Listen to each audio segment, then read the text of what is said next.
নমস্কার বন্ধুরা, বাংলার বাগানে আপনাদেরকে স্বাগত। আপনারা সবাই নিশ্চয়ই ভালো আছেন, আর গাছকে ভালো রাখার জন্য আপনাদেরকেও ভালো থাকতে হবে।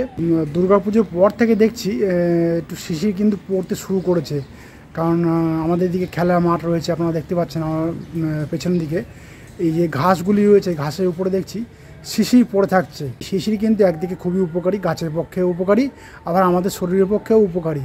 অনেকে বলেন আর কি যে খালি পায়ে নাকি ঘাসের শিশির উপরে হাঁটলে নাকি আমাদের শরীরের ক্ষেত্রে অনেক উপকারে আসে আর কি। তো যারা একটু বয়স্ক বৃদ্ধা লোক আর কি, বা যারা যুবতী রয়েছেন, তারাও কিন্তু খালি পায়ে আর কি ঘাসের উপরে শিশিরে যেখানে পড়েছে আর কি পরিষ্কার জায়গাতে আপনার হাঁটবেন খালি পায়ে, তাহলে দেখবেন আপনাদের মানে শরীরের পক্ষে অনেকটা উপকারী হবে। আমিও কিন্তু মাঝে মধ্যে খালি পায়ে হাঁটি এই আমাদের খেলার মাঠে। তো যাই হোক, অক্টোবর মাস কিন্তু পড়ে গেছে।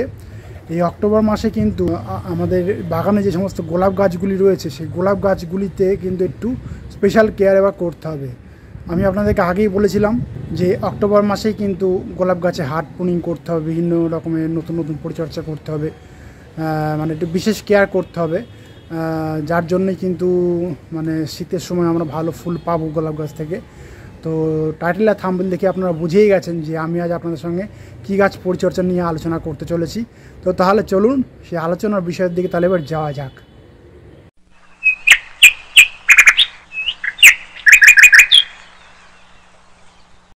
এই গোলাপ গাছ তো আপনারা চেনেনই, কারণ ফুলের রাজা যেহেতু বলা হয়।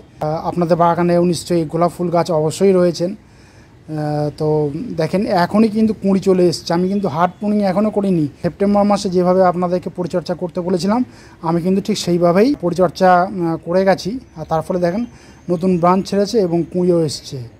দেখেছেন এখানে একটি কুঁড়ি রয়েছে, আবার দেখেন নতুন ব্রাঞ্চও কিন্তু ছেড়ে দিয়েছে, আবার দেখেন ফুলও কিন্তু ফুটে গেছে দেখেছেন আমার গোলাপ গাছে। তো এই অক্টোবর মাসে কিন্তু এই গোলাপ গাছে একটু বিশেষ কেয়ার করতেই হবে আমাদেরকে, তা নাহলে কিন্তু আমরা শীতের সময় কিন্তু ভালো ফুল আমরা পাবো না। তো আমি আজকে আপনাদের সঙ্গে সেই বিষয় নিয়ে আলোচনা করব। আপনারা ভিডিওটিকে স্কিপ করবেন না, মনোযোগ সহকারে আপনারা সম্পূর্ণ ভিডিওটি দেখবেন, তাহলে আপনারা অনেক কিছু জানতে পারবেন এবং ঠিক সেই স্টেপগুলি আপনারা ফলো করবেন। তাহলে দেখবেন শীতের সময় কিন্তু আপনারা গাছ ভর্তি করে বড় বড় আকারের সুন্দর সুন্দর রঙের গোলাপ ফুল কিন্তু আপনারা খুব সহজেই আপনারা নিজেরাই ধরাতে পারবেন। টিপস নাম্বার 1, এই গোলাপ গাছকে কিন্তু অক্টোবর মাসের মধ্যেই কিন্তু হার্ড প্রুনিং করে ফেলতে হবে। কারণ এই অক্টোবর মাসে যদি আপনারা আপনাদের গোলাপ গাছগুলিতে হার্ড প্রুনিং না করেন, তাহলে কিন্তু যখন মানে বেশ একটু জমকালো শীত পড়বে, তখন কিন্তু আপনারা ফুল পাবেন না, ফুল পেতে অনেক দেরি হয়ে যাবে। তো প্রথমে আপনারা করবেন কি, এই গাছে একটু হার্ড প্রুনিং আপনারা করবেন। হার্ড প্রুনিংটা আপনারা কেমনভাবে করবেন আমি দেখাচ্ছি আপনাদেরকে। এরকম একটা কাটার নেবেন, ধারালো কাটাটা নেবেন এবং একটু স্যানিটাইজ করে নেবেন। নিয়ে আপনারা পুরনো যে সমস্ত ডাল রয়েছে, মানে যে সমস্ত ফুল ফুটে গেছে, সেখান থেকে আপনারা 45 ডিগ্রি অ্যাঙ্গেল করে এরকম কেটে দেবেন। বুঝছেন, এইভাবে কেটে কেটে দেবেন। দেখেন এখানে কাটা হয়ে গেল। এইভাবে আপনারা সম্পূর্ণ আপনাদের গোলাপ গাছটিকে মানে পুরো ছেঁটে দেবেন, যাকে বলা হয়। এই দেখেন আমি এরকম ছেঁটে যাচ্ছি। এই ডালগুলিতে কিন্তু আমি ফুল পেয়ে গেছি অলরেডি, এগুলো আমি কেটে যাচ্ছি দেখেন। কিন্তু এই যে নতুন যে ব্রাঞ্চ বেরিয়েছে, সেই ব্রাঞ্চগুলি আপনারা রাখবেন, ফুলটা নিয়ে নেন, তারপরে আপনারা লাইট প্রুনিং করবেন একটা। দেখেন এই ব্রাঞ্চটির ক্ষেত্রে এটা কিন্তু ব্লাইন্ড শ্যুট হয়ে গেছে, তো এই ব্লাইন্ড শ্যুটগুলোকেও কিন্তু আপনারা কাটবেন এইভাবে 45 ডিগ্রি অ্যাঙ্গেল করে 5 পাতার নিচ থেকে আপনারা কাটবেন। দেখেছেন কাটা হয়ে গেল।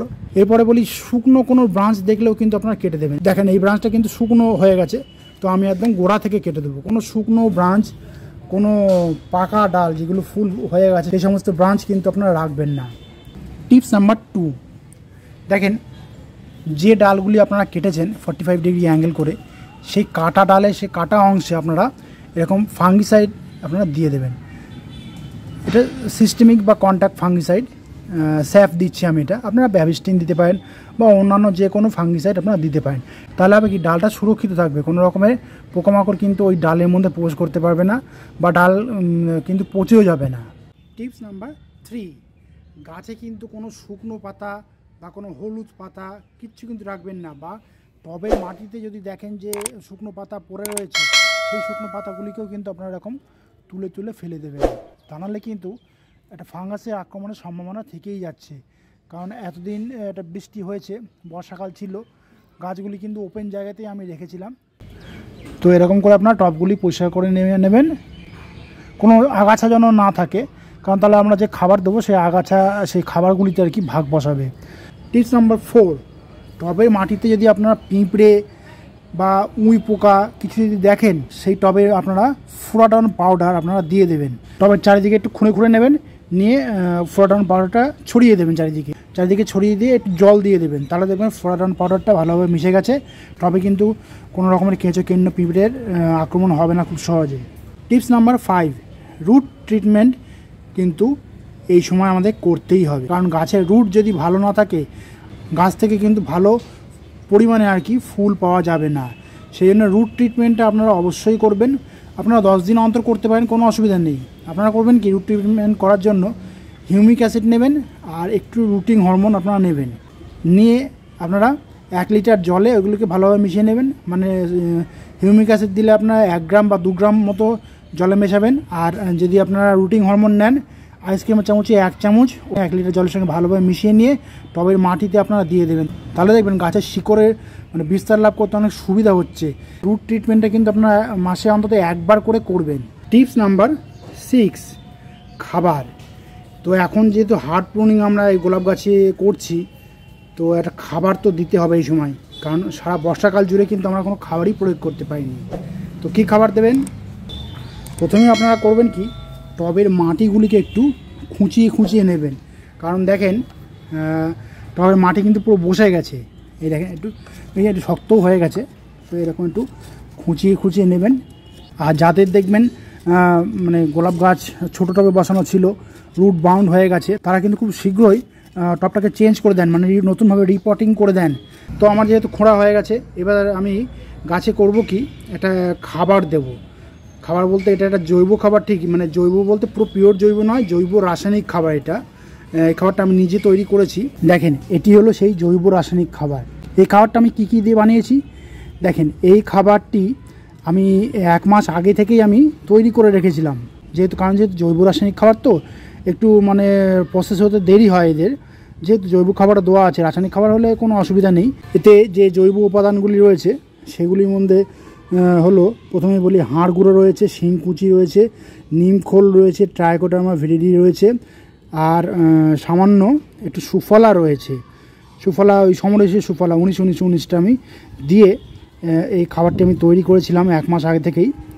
তো আপনারাও কিন্তু এই খাবারটা বাড়িতে তৈরি করে রাখবেন। এটা গোলাপের স্পেশাল খাবার, গোলাপ এই খাবার খেতে খুব ভালোবাসে। আর এখন প্রুনিং করছি, এখন তো এই খাবার গাছে দিতেই হবে।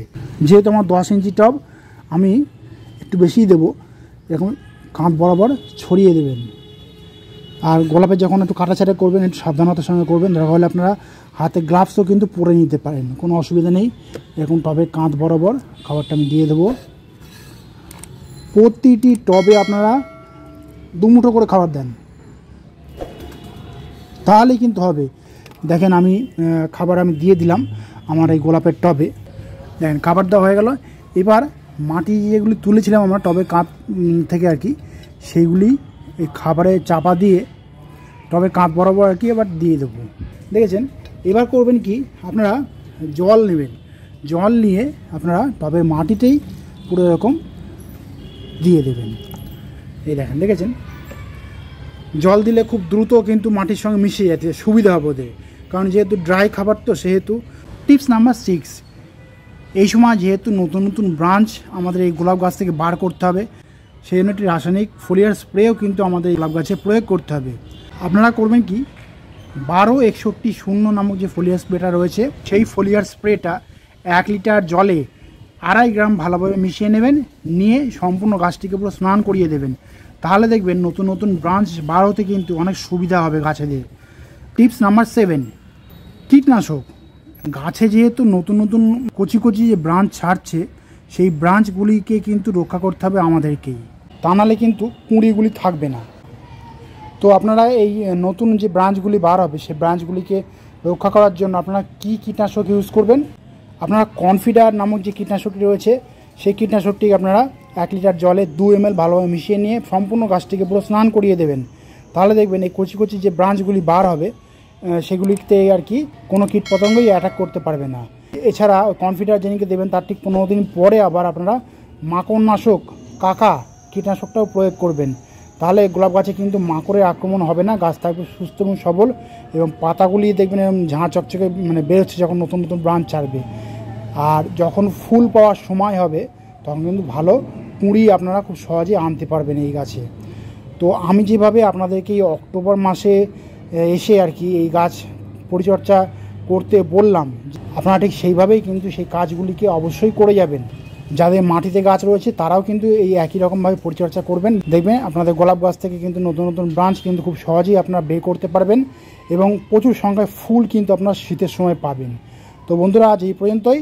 আর যদি কোনো কমেন্ট থাকে তাহলে কিন্তু বাংলার বাগানকে জানাতে ভুলবেন না, কারণ বাংলার বাগান সবসময় আপনাদের পাশে ছিল, আছে এবং থাকবে। আর আমার এই ভিডিওটি যদি আপনাদের ভালো লাগে তবে লাইক করবেন, গাছপ্রেমী বন্ধুদের মধ্যে শেয়ার করবেন এবং আমার চ্যানেলটিকে সাবস্ক্রাইব করে বেল আইকনটিকে প্রেস করে অল নোটিফিকেশনটিকে প্রেস করে রাখবেন, যাতে নিত্য নতুন ভিডিওগুলি আপনাদের কাছে খুব সহজেই পৌঁছে যেতে পারে।